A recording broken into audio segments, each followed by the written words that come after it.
जगन्नाथपुरी के एक भक्त की कथा है। एक भक्त था, उसके स्वप्न में जगन्नाथ जी आते थे। वो इतना रोता था मंदिर के बाहर खड़े होकर के। तो ठाकुर जी बोले, तू क्यों रोता? बोले, आप बस मेरे साथ रहो, मुझे और कुछ नहीं चाहिए, और इस बात का मुझे अनुभव होना चाहिए कि आप मेरे साथ हो। तो भगवान जगन्नाथ जी ने उसको कहा, मैं तेरे साथ हमेशा हूं, और इसका अनुभव तुझे जब करना हो समुद्र की बालू में चलना, और थोड़ी दूर चलने के बाद फिर पीछे देखना, 2 पैरों के निशान तेरे होंगे और तेरे बगल में 2 पैर के निशान मेरे होंगे। उससे तुझे पता चल जाएगा मैं तेरे साथ। अब तो वो रोज जाता समुद्र के तट पर, चल के देखता, थोड़ी दूर चलता तो 2 पैर के निशान उसके, बगल में छोटे छोटे छोटे चरण भगवान के।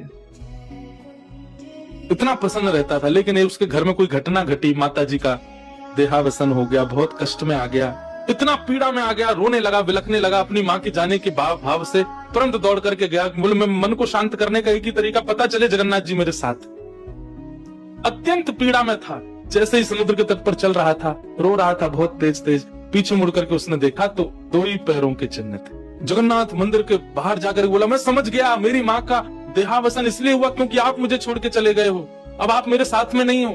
आपने कुछ दिन मेरा संग किया, उसके बाद मुझे अकेला छोड़ दिया। नाथ, आप ऐसा कैसे कर सकते? मुझसे क्या अपराध हुआ? रोने लगा, बिलखने लगा। जगन्नाथ जी रात्रि में फिर स्वप्न में आए।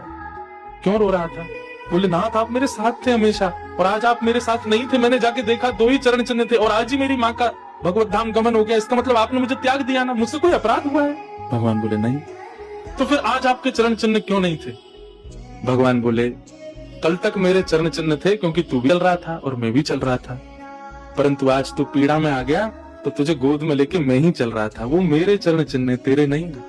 मैं ही हूँ।